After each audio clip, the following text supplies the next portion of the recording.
not threatened or worried about North Korea. 미 해군 핵항공모함 니미츠 타격단까지 들이민 것만 보아도 미국의 대조선 선택이 군사적 작전상에 그친 것이 아니라 실제적인 범행 단계로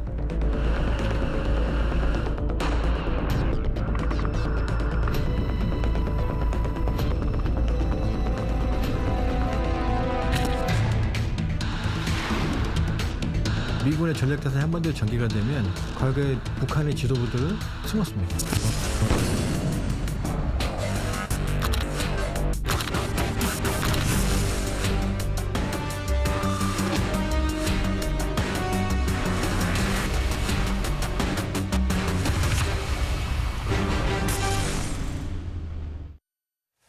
네, 한미양국이 5년 만에 대규모 연합훈련을 실시했죠. 떠다니는 군사기지로 불리는 미국의 핵항모 니미츠까지 부산에 입항했는데 미군은 이례적으로 훈련 모습 일부를 언론에 공개했습니다. 항공모함에 직접 타서 관련 내용을 취재하고 돌아온 SBS 통일외교팀 홍영재 기자 나와 있습니다. 홍 기자 어서 오세요. 안녕하세요. 자, 미군 항공모함 처음 타보니까 어떻던가요? 일단 제 첫 인상은 압도적으로 크다라는 생각이 들었고요. 제가 바다 위에 훈련 중에 항공모함을 탄 건데 그 항공모함이 실을 수 있는 전투기가 약 90대 가량 된다고 합니다. 그건 상당한 숫자죠. 네. 그중에 이번 니미츠 항공모함은 70대를 싣고 왔고 20대분은 비워놨네요. 예. 예. 근데 그 수시로 전투기에 이착륙하는 훈련이 정말 장관이었습니다. 네. 조금 전에 본 영상 이게 SBS가 만든 벙커버스터라는 장르의 영상이죠. 네. 자, 벙커버스터는 원래 폭탄 이름인데 왜 이름을 벙커버스터라고 지었나요? 일단 벙커버스터가 이제 굉장히 그 두꺼운 콘크리트 네. 안에 숨어 있는 적을 타격하기 위한 네. 아주 정밀하고 강력한 무기잖아요. 네. 그 점을 착안해서 보니까 뭐 콘크리트를 쭉 뚫고 들어가서 예. 밑에서 탁 터뜨려서 그냥 벙커를 무력화시키더군요. 그렇죠. 그래서 저희 SBS 통일 외교팀 기자들이 이 복잡한 외교안보 이슈를 쉽고 네. 재밌게 풀어드리기 위한 그 유튜브형 컨텐츠입니다. 끝까지 판다랑 비슷한 맥락인 것 같네요. 네. 맞습니다. 네. 자, 이번 한미연합훈련 일단 규모가 엄청났잖아요. 그렇죠. 규모를 좀 간단히 좀 와닿게 설명하면 어느 정도라고 얘기할 수 있나요? 일단은 5년 만에 이제 전국을 전장으로 삼아서 네. 하는 대규모 훈련이고요. 네. 사실 지난 5년간은 이제 코로나 코로나 그렇죠. 문제도 있었고 한미나 또 북한과의 어떤 평화적인 분위기가 좀 예. 조성이 됐었던 적이 있었는데 그래서 이제 한동안 훈련을 조금 이제 소규모로 하다가 굉장히 많은 그리고 특히 지금까지 한반도에 한 번도 오지 않았던 미국의 주요 자산들이 네. 훈련에 참가한 겁니다. 네. 홍영재 기자 영상에 마치 밀렸던 숫자 한꺼번에 하는 것 같다라고 썼던데 홍영재 기자가. 네. 실제로 그렇게 많이 했습니까? 그렇죠. 우선은 이제 원래 한미 연합 훈련은 게 주로 이제 방어의 성격 그리고 네. 반격의 성격을 갖고 있는데 이번 훈련은 저희 SBS에서도 취재해서 보도해 드렸지만 네. 이제 북한 지역에 이제 공격하는 어떤 공격적인 성향의 훈련들 많이 했다고 합니다. 네. 자, 처음으로 우리나라에 온 전략자산, 미군 쉽게 얘기해서 무기인데 네. 전략자산들은 어떤 게 있었나요? 우선 대표적으로 그 MQ-9 리퍼라고 네. 무인 공격기거든요. 이 무인 드론이죠, 그죠? 드론이죠. 예. 무인 항공기인데 이게 과거 이제 이란의 그 사령관인 솔레이마니를 네. 암살할 때 사용됐던 무인 항공기. 실제로 썼던 항공기, 저 무인 암살기군요. 그렇죠, 암살기죠. 예, 같은 기종인 거죠. 네. 그리고 그 외에도 이제 별명이 이제 죽음의 천사라는 이제 그 네. 대형 그 항공기가 있습니다. 네. 공격기인데 그게 이제 아프가니스탄에서도 탈레반을 상대할 때 미군에서 이제 탈레반이 굉장히 벌벌 떠게 만들었던 그 수송기도 항공기 예. 공격기도 한국에 처음으로 왔습니다. 이건 뭐 어떤 위력이 있길래 탈레반들이 벌벌 떠나요?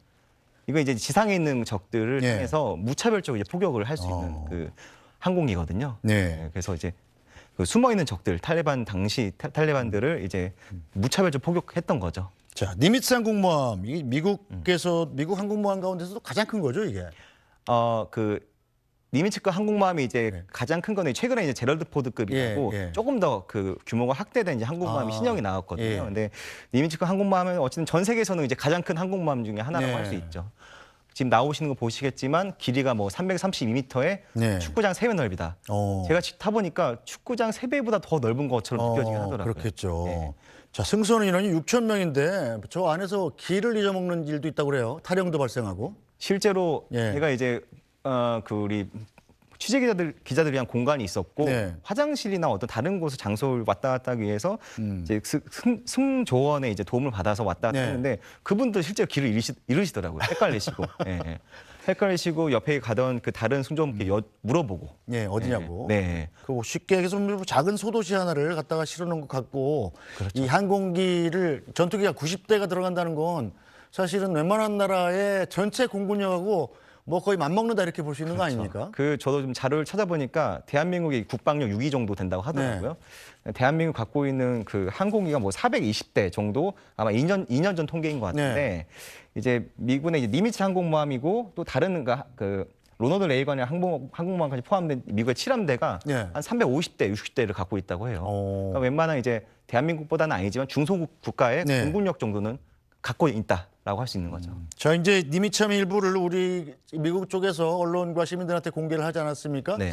자, 이례적으로 보니까 이 항공기가 이착륙하는 장면도 다 공개했던데 이거는 사실은 그 전에는 우리가 기억 속에 있는 것들 장면은 실제 이착륙이 아니고 저 영화에서 영화를 찍기 위해서 이제 꾸며진 장면은 아니었어요. 이번에는 실제로 그냥 전투기들이 오르락내리락 하는 걸 다 볼 수 있었던 거죠. 그렇죠. 그 영화면 탑건이 대표적이죠. 작년에 정말 재밌게 봤는데 오랜만에 개봉한 탑건을 그 탑건에 나오는 항공모함이 바로 그 니미츠급 항공모함이고 그 주인공이 톰 크루즈가 탔던 그 전투기도 그 니미츠에 탑재된 슈퍼호넷이라는 전투기거든요.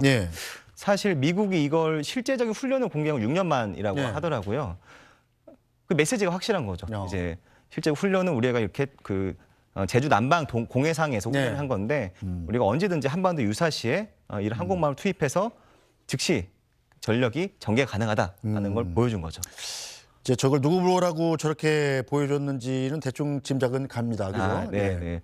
요즘에 사실은 최근에 국방부나 합참에서 나오는 보도 자료들 보면은 적이라고 명칭하기보다는 북한의 위협이라고 명기하는 경우가 많습니다. 아예 그냥 명기를 하죠. 네네. 자, 5년 만에 이제 연합훈련이 열린 건데, 자, 한미 연합군이 이렇게 훈련을 한 게 정말 오래돼서 사실은 군대끼리 연합군이 특히 전력을 만들 때는 훈련을 하지 않으면 전투력이 그만큼 떨어진다는 거 아니에요? 커뮤니케이션 능력 떨어지기 때문에. 자, 어떤 합을 맞추는 게 중점을 뒀나요?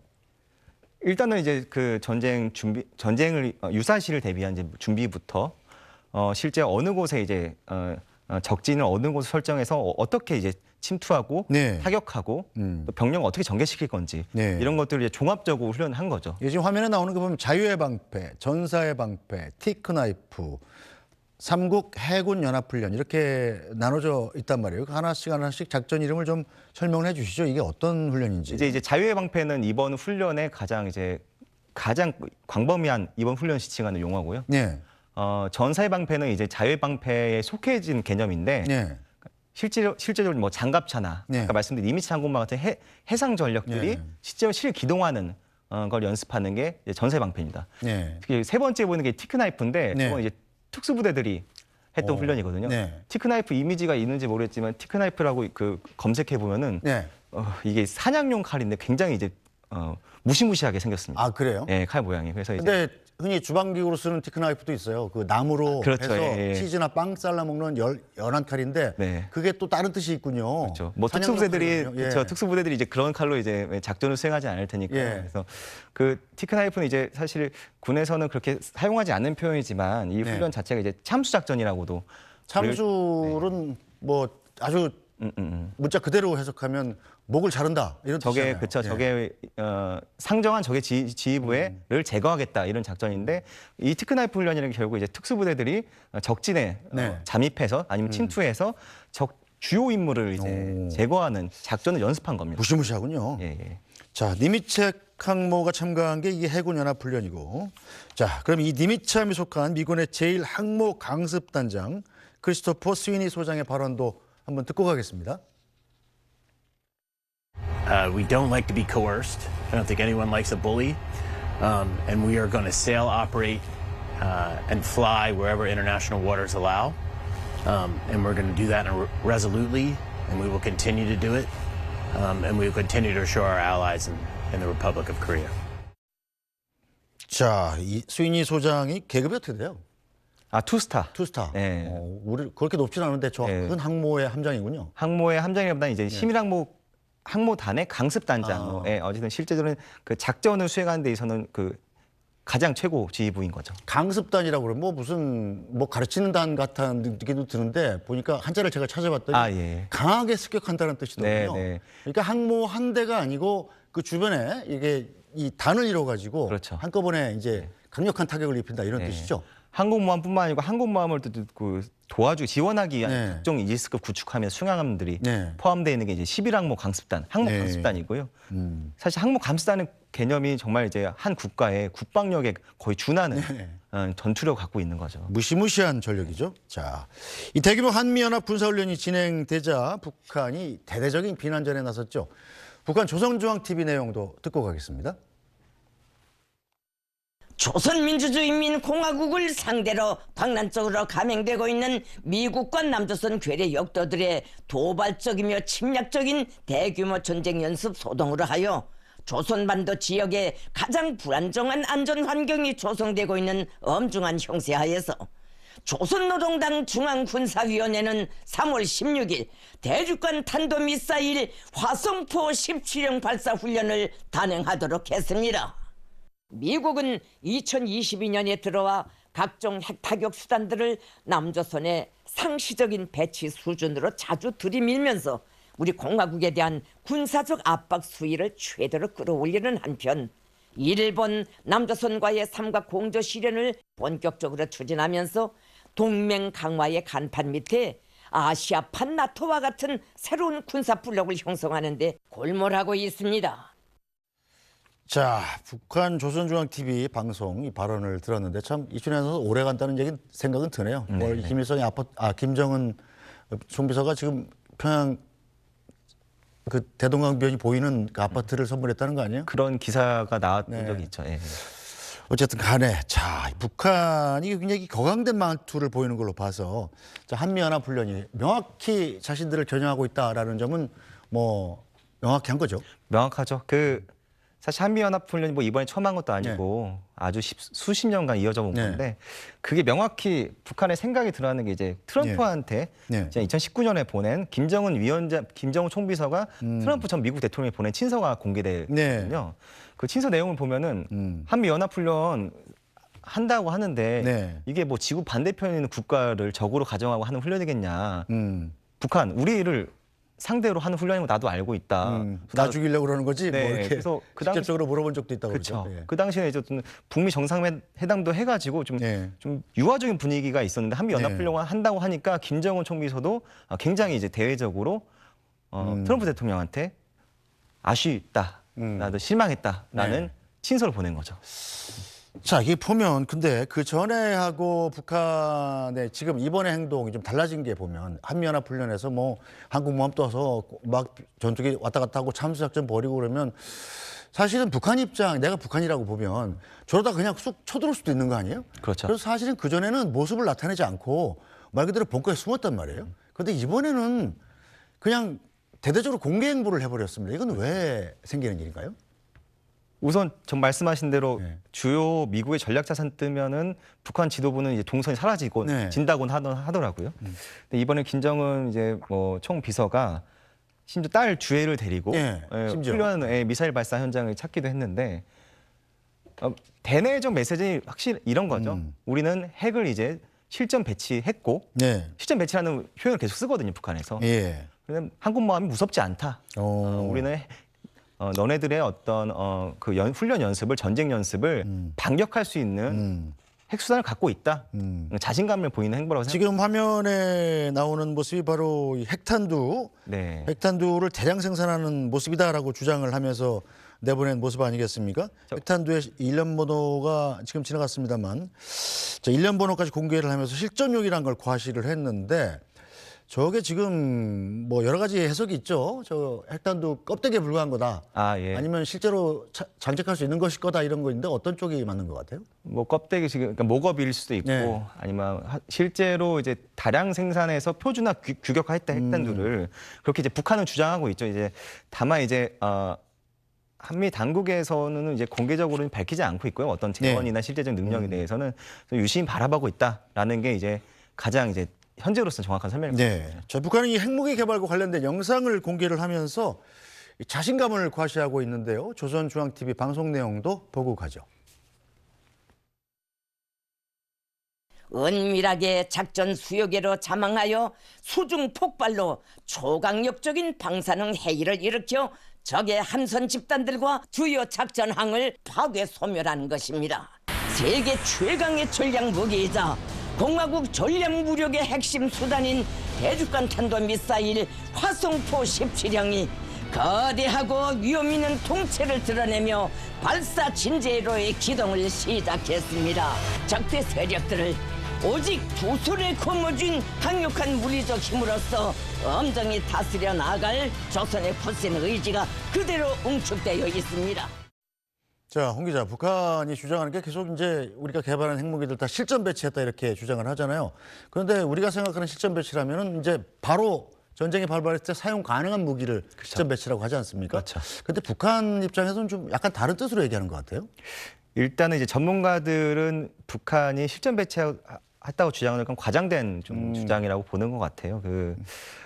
물론 일부 실전 배치된 것들이 있을 수는 있지만 현재로서 네. 북한은 이제 아직 7차 핵 실험도 이루어지지 않았고 네.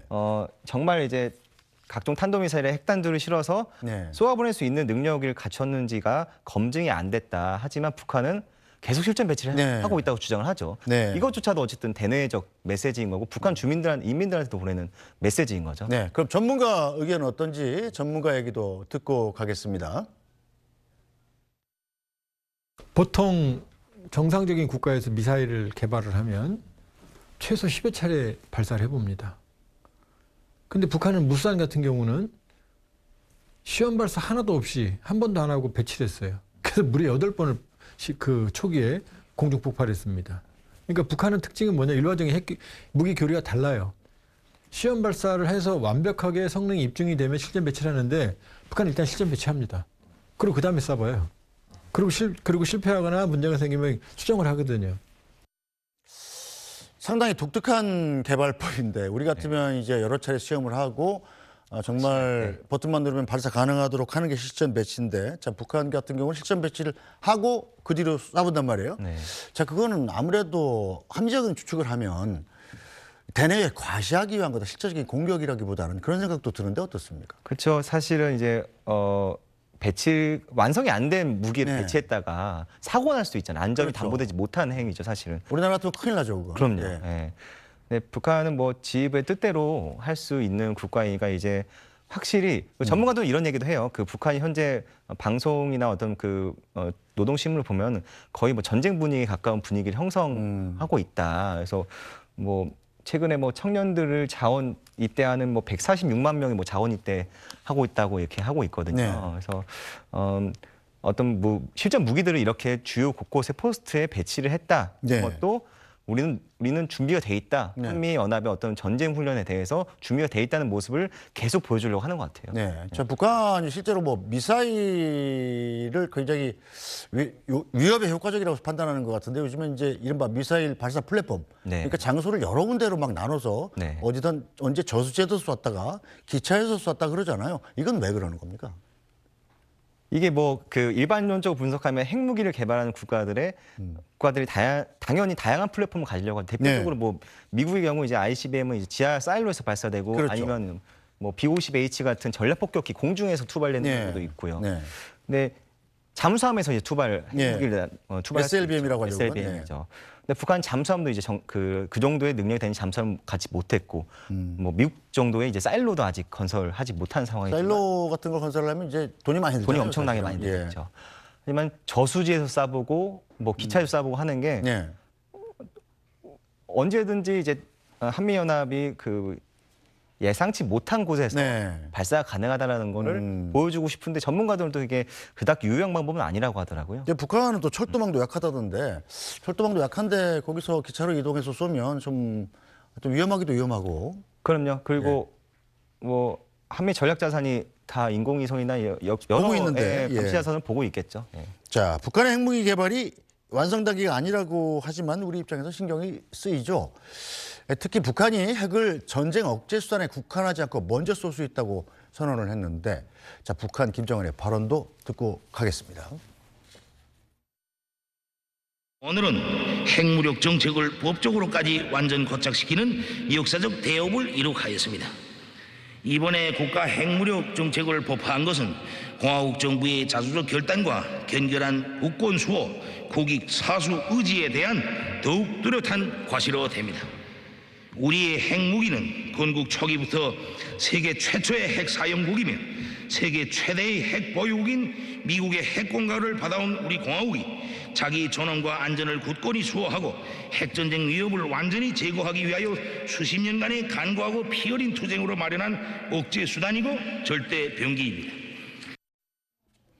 자, 북한이 그전까지도 이제 핵을 개발하면서 명분으로 삼아온 게 우리는 공격 무기가 아니고 핵 공격을 받을 경우 맞대응할 수 있는 억제 수단이다라고 주장을 했었는데 이제는 태도를 바꿨단 말이에요. 그렇죠. 핵으로 공격할 수도 있다 이렇게 이제 위협을 하고 나서는데 이 배경에 뭐가 있는 거예요? 사실 2차 대전 이후 핵은 항상 억제 수단으로 네. 일반적으로는 생각되었죠. 일단 쏘는 순간 나도 안 망할 수가 없어요. 그렇죠. 근데 작년 말쯤에 이제 북한이 새로운 이제 핵무력 관련 법을 만듭니다. 그래서 만들면서 핵무기 사용 조건 뭐 5대 원칙이라는 걸 만들어요. 네. 이 5대 원칙을 제가 지금 뽑아왔는데 네.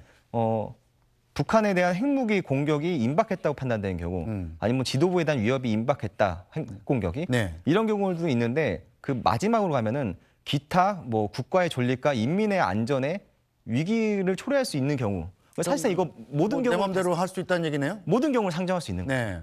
네. 이 모든 경우를 상정해서 우리가 위협을 받다고 판단되면 우리는 핵을 쓸 수 있다라고 이제 법으로 아예 못을 박아버린 거예요. 네. 네.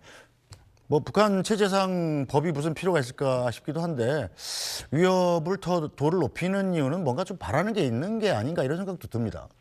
우선 뭐 일단 미국에게 보내는 메시지가 있겠죠. 이제 그전 트럼프 전 정부에서 이제 뭐 북미 정상회담 하다가 이제 네. 안 된 경우도 있었고 최근에 미국의 어떤 외교 정책이 북한이 과연 우선순위에 있느냐라는 부분에서 북한도 자신들을 우선순위에 좀 끌어올리고 싶어 관심을 좀 달라. 예, 뭐 그런 의미가 네. 그런 의도도 있을 겁니다. 네. 자, 이 5년 만에 열린 한미연합훈련 이제 끝난 거죠?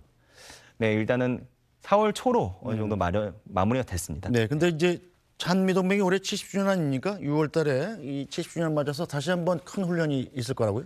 네, 6월 달에 한미동맹 70주년을 맞아서 역대급 화력경멸 훈련이라는 말을 사용했더라고요. 이게 과거에도 몇 차례 있었던 훈련인데 네. 뭐 국방부 관계자에게도 물어보니 이번 훈련은 거의 대통령 주관의 훈련이라 정말 역대급으로 한다고 하더라고요. 아마 지난 3월 중순부터 진행된 자유방패 훈련보다 네. 더 많은 자산들이나 전력들이 참가하지 않을까 예상이 됩니다. 어쨌든 알겠습니다. 자, 오늘 말씀 여기까지 듣죠. 홍영기 기자 수고했습니다.